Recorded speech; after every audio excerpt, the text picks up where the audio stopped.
By May 1471, the Wars of the Roses had blighted the country for 16 years. But now the Lancastrian cause lay in tatters on the bloody field of Tewkesbury. The Lancastrian nobility had been butchered during the battle or executed in its aftermath. Edward, Prince of Wales, was among the dead. Queen Margaret of Anjou was a prisoner of King Edward IV.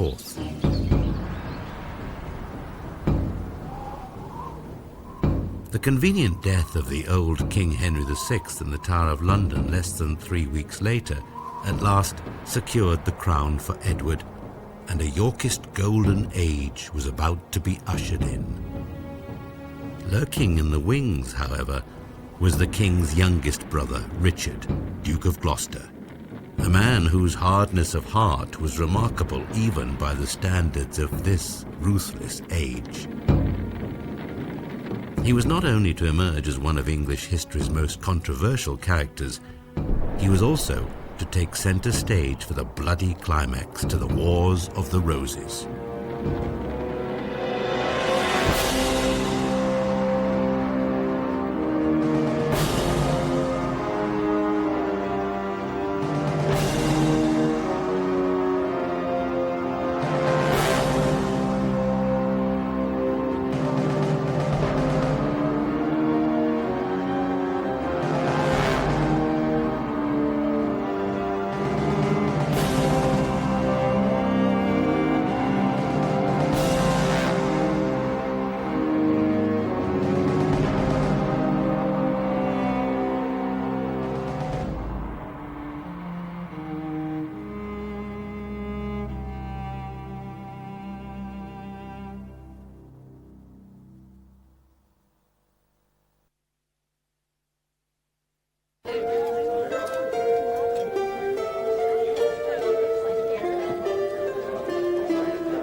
After the readaptation, Edward IV and the Yorkists can really breathe a sigh of relief, and Edward is now free to show himself the effective political leader that we've all along suggested that he was.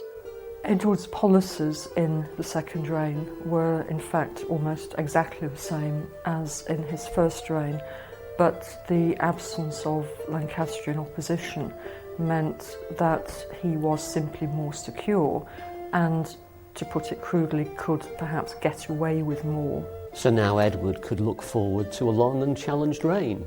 And after all, he was still not quite 30. And also, he now had a male heir born while he was in exile. For the White Rose, the future looked very rosy indeed. A smooth succession to the throne therefore appeared to have been secured.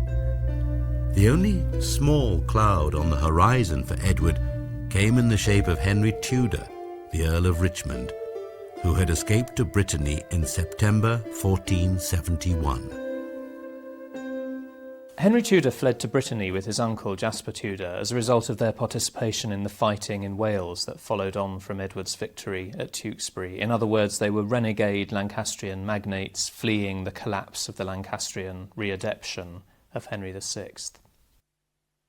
Henry Tudor's claim to the throne came through his mother, Margaret Beaufort. Through her he inherited the Beaufort claim, that is to say, the claim of the illegitimate children of John of Gaunt, father of Henry IV, and therefore the source of the Lancastrian claim to the throne. So it's a sort of sub-claim attached to the Lancastrian claim.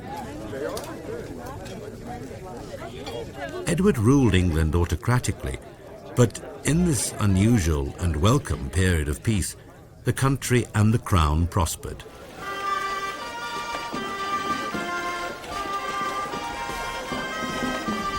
There was something of a commercial boom, a significant increase in imports and exports, and mutually profitable business relationships with bankers in London. Edward proved himself to be a generous and cultivated king, although he was, by all accounts, a notorious glutton and womanizer. One anonymous contemporary chronicler was obviously less than impressed. In food and drink he was immoderate. He sometimes took an emetic to gorge his stomach. He was licentious in the extreme, insolent to numerous women after he had seduced them, and pursued with no discrimination the married and the unmarried, the noble and the lowly. However, he took none by force.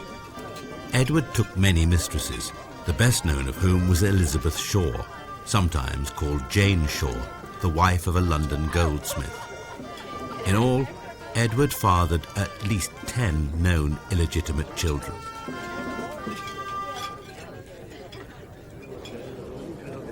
The king was quick to reward loyal supporters such as William Hastings, who was made a Garter Knight and appointed Master of the Mint.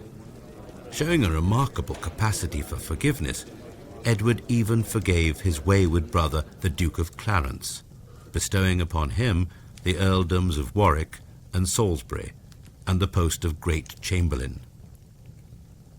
Edward may have tried to restore family harmony, but the Duke of Clarence and Duke of Gloucester were in no mood to follow suit. They had their own personal quarrel. Now, ostensibly, this quarrel was about the division of the Earl of Warwick's inheritance. Clarence was married to the elder daughter of the Earl of Warwick, and Gloucester in 1472 married the younger daughter. And this meant that Clarence would have to share the enormous Warwick/Salisbury inheritance, the Neville inheritance. However, I think there's actually a deeper cause to this quarrel, which arises from Clarence's own questionable behaviour in causing the readeption in the first place and the resulting insecurity that he felt when Edward was brought back to power in the 1470s. I think this made him rather jealous of Gloucester and rather nervous about Gloucester's influence, because Gloucester, of course, had supported his brother during the readeption, was now rewarded with lands in the north and had a very secure place in Edward's regime. Clarence was that little bit less secure, however friendly the king was to him on the surface. There were enough reminders of past troubles to ensure that Edward did not drop his guard, and in 1472 came proof positive that the country's military troubles were not over. This time, it was Lord Oxford who, with the help of Louis XI of France, harried Edward and forced him to act. What Edward really had to do to deal with threats like that posed by the Earl of Oxford was to convince everybody that there was nothing to be gained from returning to uncertainty and division. What he does on this occasion is round up those people he thinks may be involved in plotting and strut about the place, making himself powerful and strong, as it were. Specifically in the West Country, he offers pardons to all of those who are with Oxford if they return to allegiance. And Oxford's small, anyway, army disintegrates pretty quickly. The fact that the West Country doesn't rise means that he has no hope, really, of continuing with this exploit. And so he himself is forced to surrender fairly quickly. Lord Oxford's estates were confiscated and passed on to Richard, Duke of Gloucester. The enthusiastic Tudor propagandist William Shakespeare significantly shaped the popular modern image of Richard as a deformed despot, although there is little contemporary evidence to back him up. Richard may perhaps have been born with one shoulder slightly higher than the other, but he was certainly not the crookback so gleefully depicted in the Bard's play. I am that curtailed of this fair proportion, cheated of feature by dissembling nature, deformed, unfinished, sent before my time into this breathing world, scarce half made up, and that so lamely and unfashionable, the dogs bark at me as I halt them.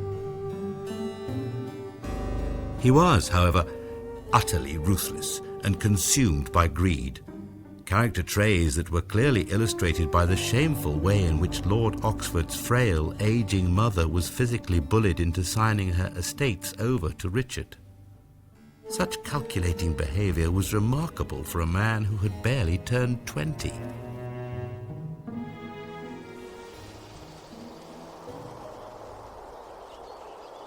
Although there was domestic stability during Edward's reign, the complex wranglings of continental politics continued.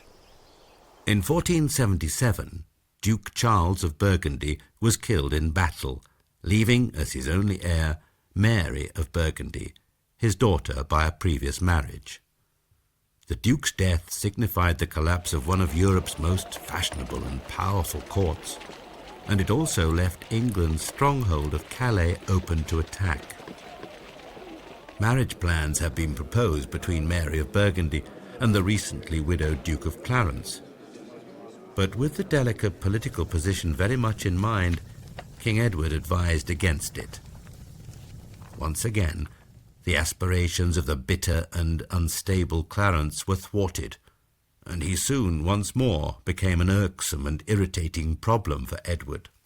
When Edward refuses to marry Clarence to Mary of Burgundy in 1477 following Charles the Bold's death, I think this sets the seal on Clarence's sense of exclusion, really, from the opportunities of the regime.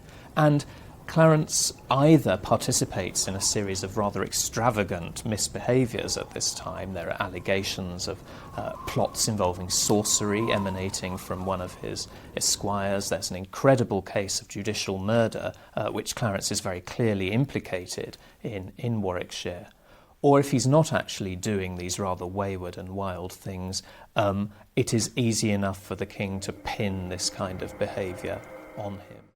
History Hit is an award-winning streaming platform built by history fans for history fans. Enjoy our rich library of documentaries covering key events and locations of the medieval period. History Hit's medieval offering features leading historians such as Dan Jones, Eleanor Janega and Kat Jarman. Not only that, but we've a rich library of audio documentaries covering every period of history through our network of podcasts. Sign up now for a free trial, and Chronicle fans get 50% off their first 3 months. Just be sure to use the code Chronicle at checkout. In July 1477, Edward finally lost patience with his quarrelsome brother, and Clarence was arrested and sent to the Tower. In January of the following year, a bill of attainder was issued against the Duke, accusing him of treason and plotting to usurp the throne. Clarence was sentenced to death. Edward IV was hell-bent on destroying his brother. This was a personal vendetta, and the Crowland Chronicler records that in the trial that nobody spoke against the Duke except the king, and nobody answered the king except the Duke. The arrest, the arraignment, the trial and the execution of the Duke of Clarence was the responsibility of one man and one man only, Edward IV. There's no evidence at all that Gloucester was directly implicated in the sense of pulling strings to bring about Clarence's condemnation. He hardly needed to. But I think it is true to say that Edward could not have proceeded to the death of one brother without at least tacit approval of the other. With Clarence out of the way, and with 2 legitimate sons amongst his heirs, Edward's position was settled at last. There were the usual feuds within the court, not least of which was the hostile relationship between Edward's favourite minister William Hastings and the Queen's brother Anthony Woodville, the second Earl Rivers. Hastings found his position increasingly threatened as he became more and more at odds with the notorious Woodvilles. As for the king, he was now very different to the athletic and vigorous man who had fought so hard to gain the throne. Advancing towards middle age, Edward's well-known gluttony had caught up with him. He had grown very corpulent indeed, and he was no longer able to exercise. However, his voracious sexual appetite was, by all accounts, unaffected.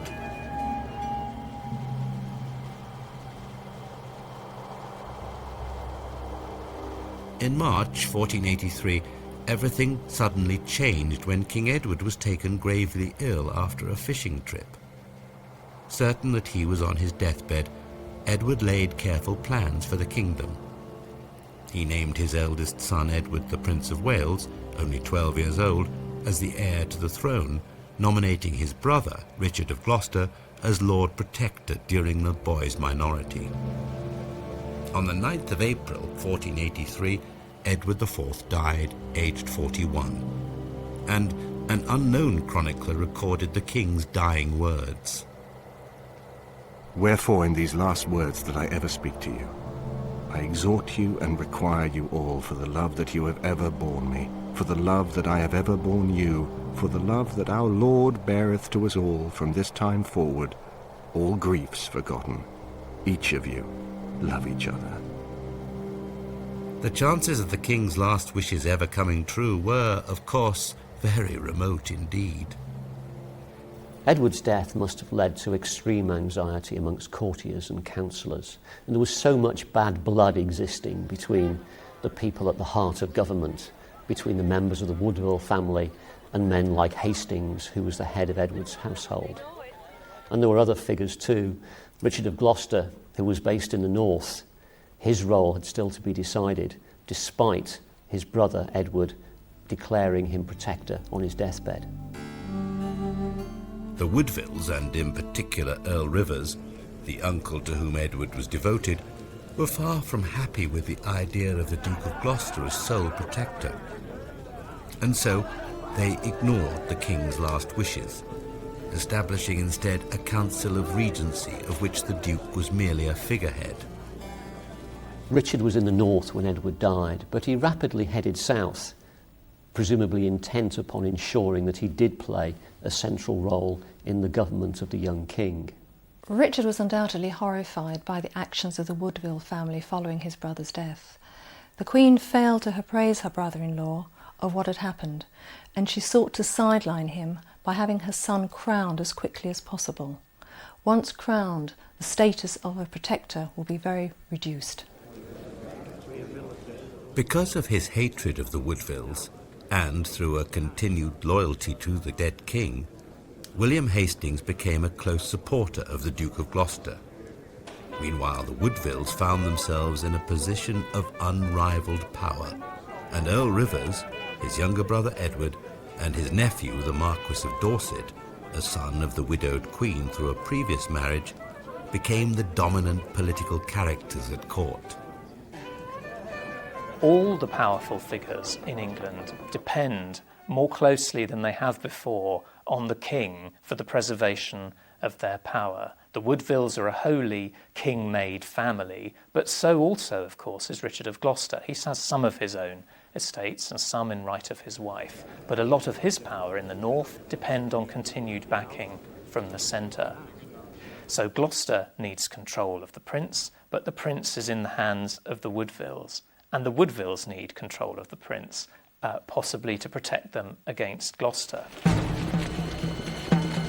As the jostling for position gathered pace, support for Richard centred upon the Duke of Buckingham, who had also developed a powerful dislike of Rivers and his unpopular clique.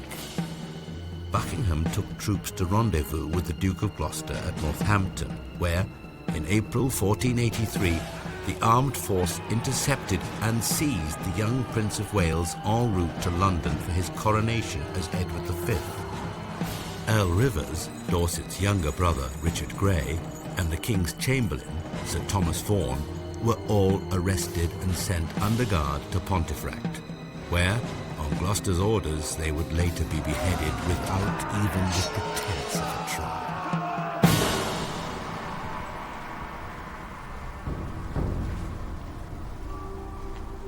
Edward IV's widow, Queen Elizabeth, received the news of her son's abduction with horror and fled with the 10-year-old Duke of York taking sanctuary at Westminster.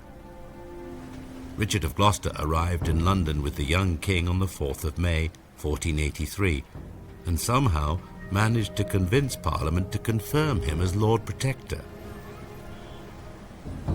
It suited Gloucester to argue that to be protector was his right, and that was what was appropriate, and that was what would be good for the prince. And with the prince in his possession, I don't think anyone could really gainsay him.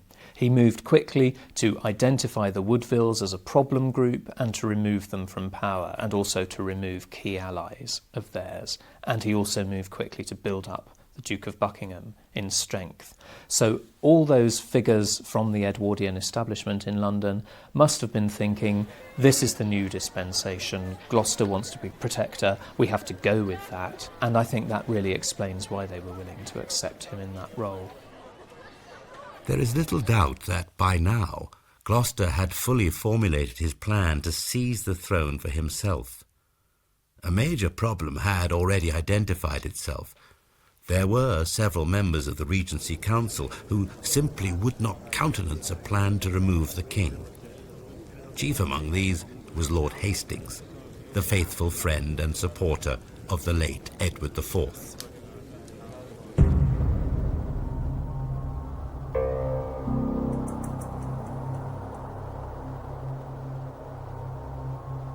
On the 12th of June 1483, Lord Stanley, another member of the Regency Council, is supposed to have had an ominous dream that was so disturbing that, in the middle of the night, he sent word to Hastings urging him to escape to safety. If this story is true, Hastings should have heeded the advice.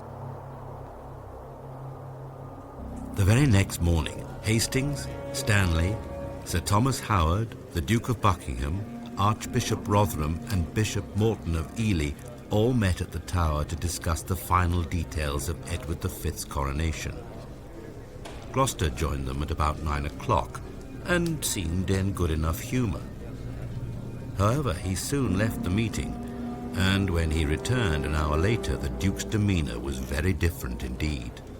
Hastings was then suddenly accused of treason. A group of armed men who'd been waiting in the adjoining room rushed in, dragged him out off to the Tower of London, where he was summarily executed. It's one of the most shocking murders, really, of the entire Wars of the Roses period. The news of the brutal and swift execution of Lord Hastings soon leaked out to the general public, who heard the news with amazement. Nothing could have surely merited such treatment of a respected and senior figure. Nothing, that is, except a plot against the Lord Protector, for which the architect had been punished, and this was the version of events that Gloucester put around. No evidence to support Gloucester's explanation for Hastings' death has ever been uncovered. Richard, during the 6 or 7 weeks before he seized the crown, realised that he'd already gone too far, that by putting Rivers and the other Woodvilles into captivity, he was storing up trouble for himself in the future. Because what would happen in a few years' time when young Edward V became king in his own right? How would he then react to his uncle Richard, who had captured his relatives, forced his mother to run into sanctuary? And it's possible that during those weeks Richard realised that actually he'd already dug himself a hole and that he had to get out of this, and the only way he could get out was by taking the crown itself. On the 16th of June, just 3 days after Hastings' death, the Duke of Buckingham and a party of nobles arrived at Westminster to remove Edward's younger brother, the Duke of York, from the sanctuary of Westminster Abbey. The two young princes were installed in apartments in the Tower, and their fate was sealed.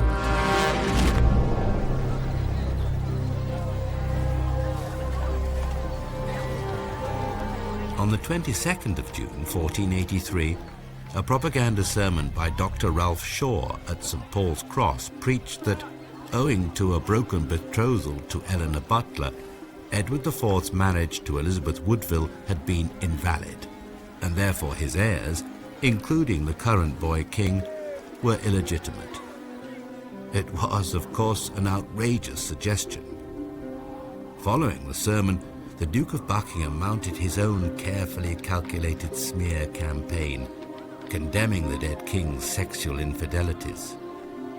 3 days later, a delegation headed by Buckingham formally petitioned the Duke of Gloucester to take the throne and rule as Richard III.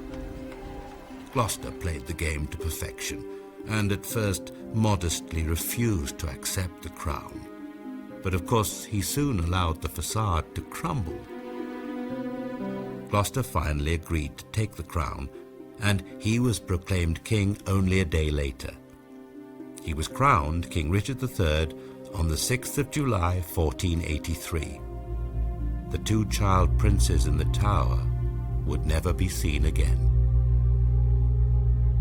There is no positive evidence for the murder of Edward IV's two sons, the princes in the Tower, but they disappear from view very thoroughly in the late summer of 1483. And by far the most likely scenario is that Richard has had them murdered. There's no written evidence, no single document that allows us to pin the responsibility for the murders of the princes in the Tower upon Richard. And those that defend him will point that out. But there's other kinds of historical evidence besides documents. And I think the clinching argument for Richard's responsibility are the actions of those who were at the court in 1483. These were the members of Edward IV's household, the men who'd been loyal Yorkists for years. They now turned against Richard. Now, why should they do that? After all, some of them had fought alongside him at Barnet and Tewkesbury. This was a man they had trusted. And they turn against him, and they support Henry Tudor, somebody they didn't know at all. Now, the actions of those men seems to be the best evidence that at the time people believed Richard was responsible for his nephew's murders. His four main supporters, the Duke of Buckingham, Henry Percy, the 4th Earl of Northumberland, Lord Howard, now created Duke of Norfolk, and Lord Stanley, now surrounded Richard.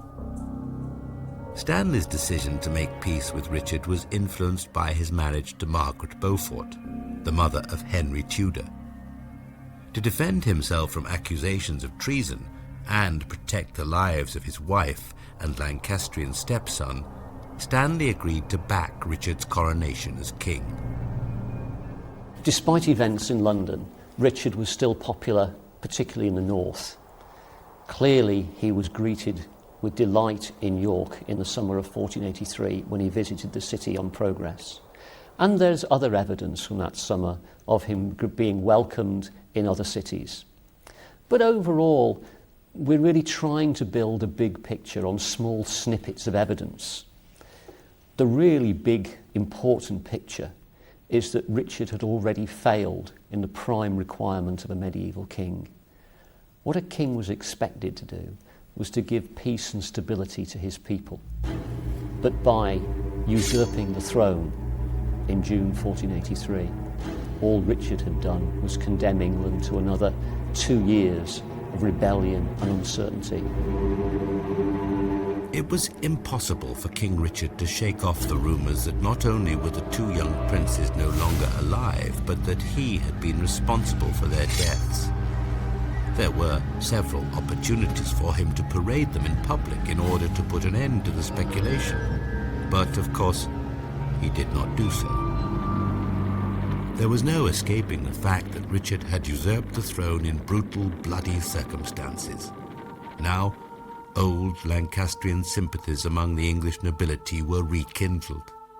The Red Rose had one surviving champion, a man whose own claim to the throne was tenuous, but strong enough to challenge Richard. He was Henry Tudor. The choice of Henry Tudor as the rebels' alternative claimant to the throne is inconceivable if it weren't believed that the princes were dead. Henry Tudor became the leader of the Yorkist Lancaster alliance simply because there was nobody else.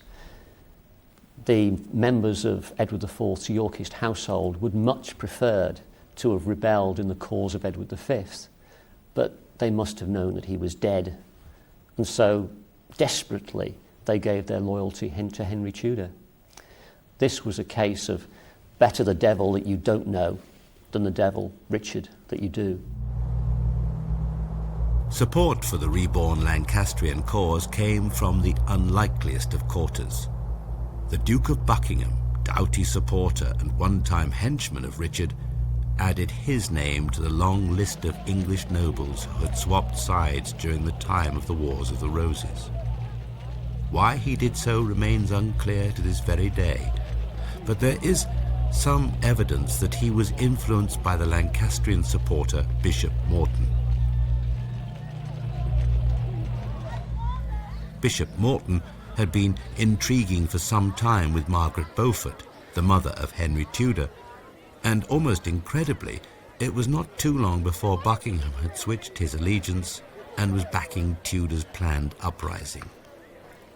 Elizabeth Woodville, the former Queen of Edward IV, secured more support by offering her daughter, Elizabeth of York, as a potential bride for Henry Tudor, strengthening not only the unlikely Yorkist Lancastrian alliance, but also Henry's claim to the crown.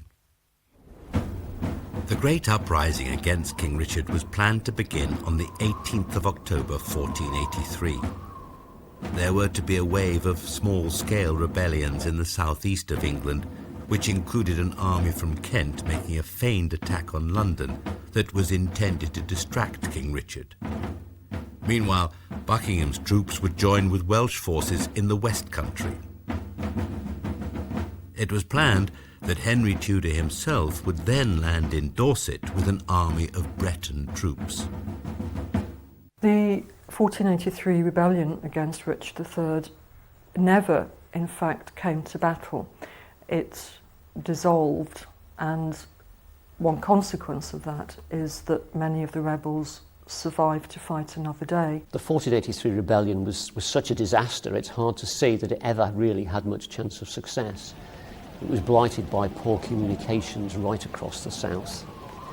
Then Buckingham, who was a late entrant into the rebellion, was caught the wrong side of the Severn by appalling weather conditions and had no chance to take part.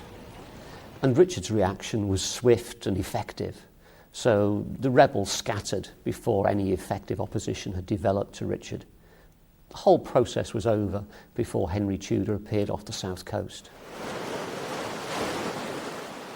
The Duke of Buckingham's treachery took him to the block in the city of Salisbury, while Bishop Morton, the man who reputedly had done more than anyone to convince Buckingham to switch sides, managed to escape abroad. The Chronicle recorded the Duke's end. The Duke was seized and taken to the city of Salisbury, where the king had arrived with a great army. He suffered capital punishment in the public marketplace of that city on All Souls' Day, notwithstanding the fact that it fell on a Sunday that year. Despite the failure of the rebellion, pro-Tudor feeling in the country continued to grow. Although Richard proved to be a fine administrator, he was simply an unpopular monarch. Richard apparently had won, but even his success then led to real problems. The gentry who'd rebelled fled to join Henry Tudor in Brittany, leaving great gaps in the local government of the south of England. And Richard had a problem. How did he fill these gaps? His solution, in many cases, was to transplant his northern supporters to the south. Men like Edward Redman, whose effigy can still be seen in Harwood House in Yorkshire. Redman, whose lands were in the Lake District in West Yorkshire, finds himself in government deep down in the southwest. What was it like for that man to undertake such a role? We know what the Southerners felt. They were extremely hostile to these northern intruders, and all that did was just add to the hostility to Richard. In April 1484, personal tragedy came to blight Richard's life when Edward, his only legitimate son, died suddenly at Middleham Castle. He was just 10 years old, and the king and queen were overcome with grief at the boy's death. The Chronicle noted that the king learned how vain are the attempts to regulate his affairs without God. In April, his only son, on whom all hope of a royal succession rested, died after a short illness. You might have seen his mother and father after hearing the news at Nottingham, almost out of their minds when faced with the sudden grief. Within months, the Queen too had succumbed to illness, although there is little evidence that this time Richard was bereft. In fact, rumours circulated that he had poisoned the Queen in order to marry his niece, Elizabeth of York, Edward IV's eldest daughter. Anne Neville dies, of course, very suddenly at a young age, and that inspires rumours that she may have been done away with, but it's hard to see how it could possibly have been in Richard's interest to remove this young wife of his, who was still very much of childbearing age, when it would have mattered to him so much to try and obtain an heir. And he can solve the problem that Elizabeth of York is being betrothed to Henry Tudor, in Henry Tudor's own mind at least, by marrying her off to almost anybody else. He also would have been unlikely, I think, to want to marry somebody he had declared as illegitimate as part of his own claim to the throne. So it's a story that doesn't really add up. It's a slur against Richard, I think. If Richard had planned to make the throne more secure by marrying, he was to be sorely disappointed. There was outrage among the nobility and common people alike when the marriage was suggested, forcing Richard into the humiliating position of not only having to deny that he intended to take his niece for a wife, but also that he had poisoned the Queen.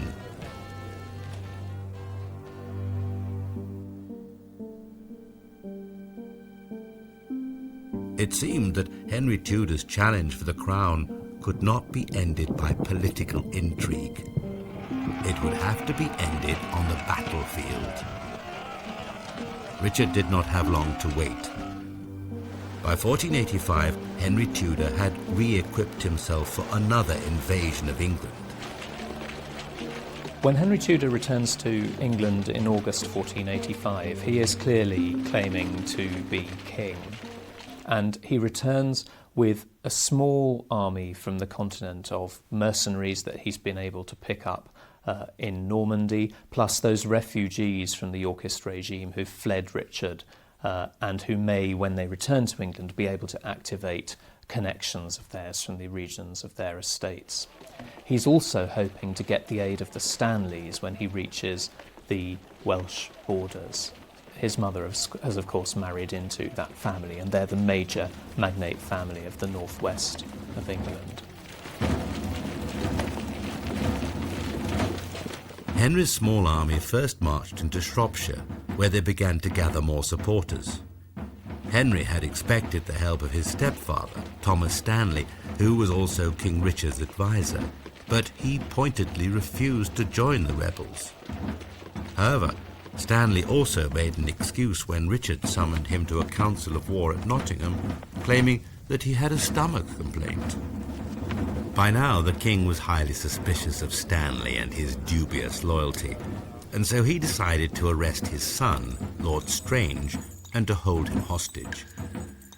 Perhaps it was no surprise that Strange cracked under the strain, and he soon confessed to being a Tudor supporter. What was more, he also confirmed that his uncle, William Stanley, was involved in the rebellion. Thomas Stanley, though, could not be implicated, and so the king had no choice but to march to face Henry Tudor's rebel army without him.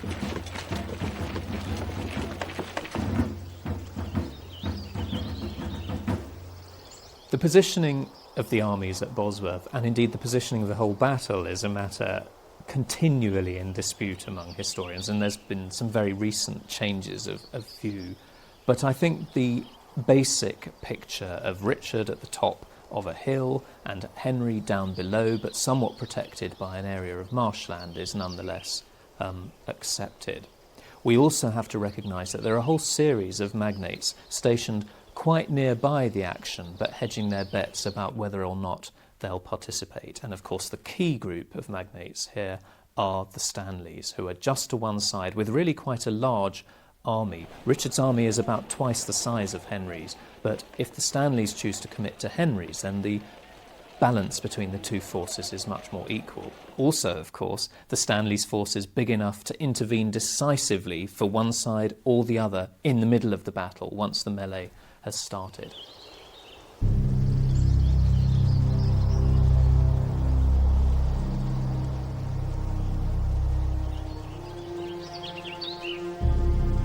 On August 22nd, 1485, King Richard positioned his army on the ridge of Ambion Hill near Bosworth in Leicestershire.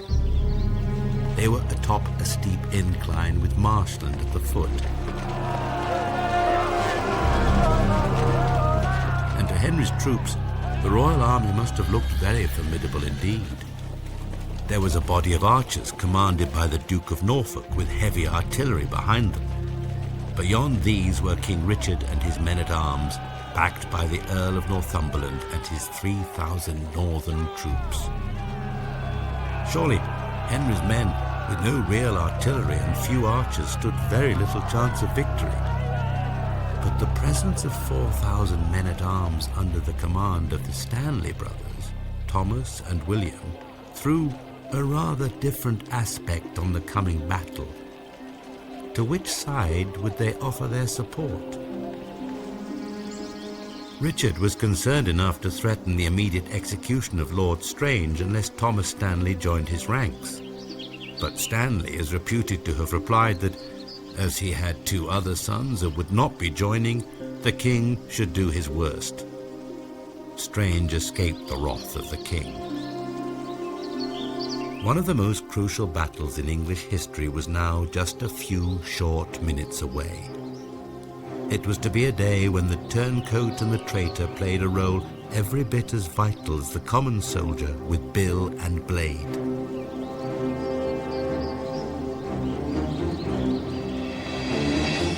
Soon, the ranks of the men under Richard's ally, Duke of Norfolk, and the Lancastrian Earl of Oxford were joined in a desperate life-or-death struggle.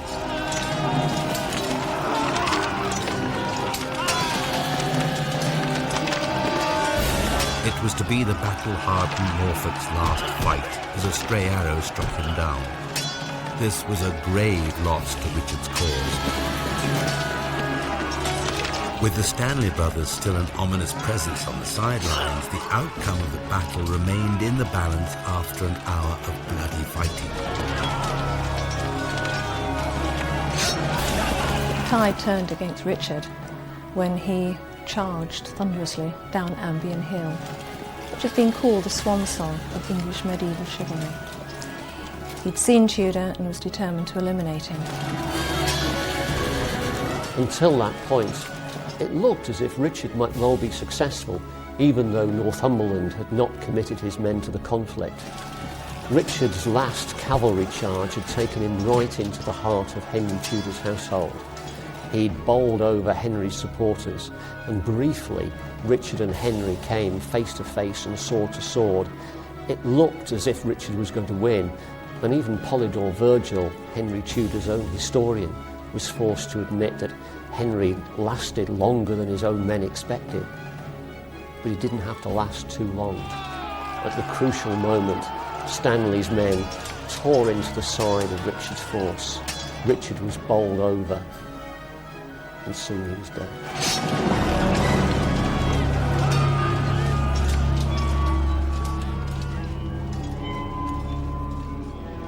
The story has it that when Richard died, the crown rolled from his head into the base of a thorn bush, and from there it was picked up and used to crown Henry Tudor, King Henry VII. Well, if you go to Westminster Abbey, you can see the crown in the thorn bush amongst the many Tudor badges on display. So there does seem to be a good chance that this legend, at any rate, is based on truth. There is no contemporary or later Tudor story that confirms that the crown was plucked from a thorn bush. In fact, it was found on the field of battle. If it had been plucked from the thorn bush, I'm sure William Shakespeare would have made much of it and created some lovely lines around it.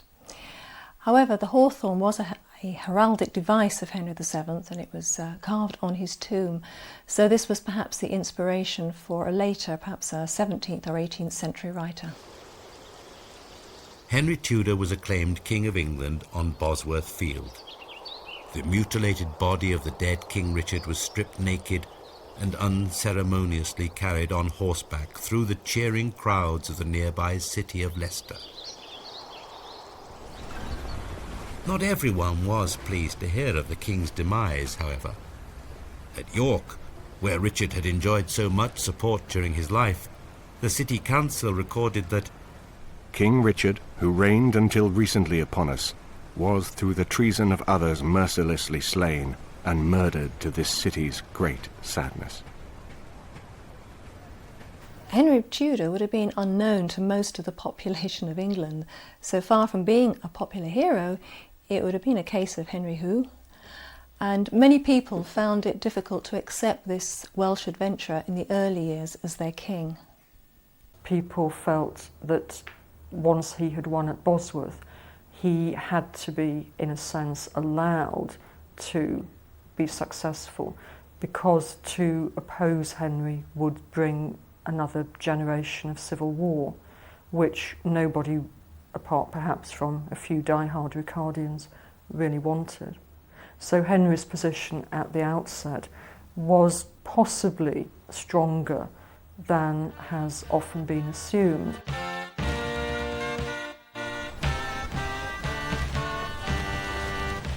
Henry Tudor was crowned Henry VII at Westminster on the 30th of October 1485. The following year, in fulfilment of his promise to his Yorkist allies, he married Elizabeth of York, the daughter of the Yorkist King Edward IV. Henry Tudor's marriage to Elizabeth of York, daughter of Edward IV and sister of the Princes in the Tower, seems to have been extremely popular. Essentially because it promised peace. It promised a bringing together of the families who had been in conflict for the last decades. Of course, it didn't ensure security. That would only come once a family had been born, once Henry had survived long enough to pass on the throne to an adult heir, and that obviously would take 20 years, and those 20 years took a long time in passing. The marriage was probably viewed as being extremely overdue, and that Henry was very slow to make good his promise. It took place almost 5 months after Bosworth, and consternation grew when the Queen was not crowned until November 1487. Evidently, Henry wanted to be known as a king in his own right, by conquest and by hereditary claim, and not merely as the husband of a predecessor's daughter.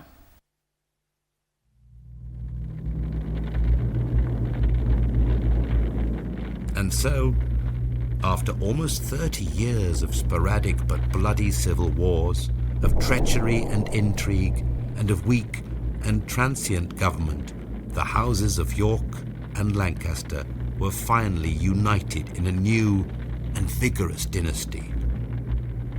A final rebellion contrived by die-hard Yorkists was successfully put down by the new Tudor regime at the Battle of Stoke in 1487. The Wars of the Roses were finally over.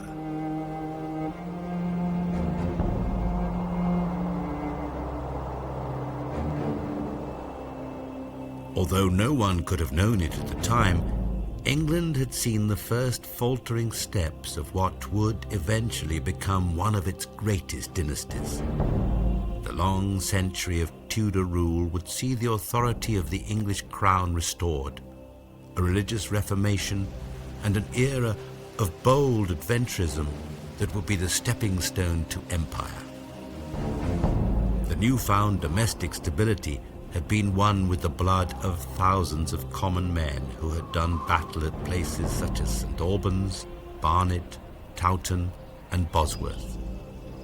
Battles and executions had decimated the old nobility of England, and it had taken the death of a king, the second and last English king to die on the battlefield, to bring the Wars of the Roses to an end.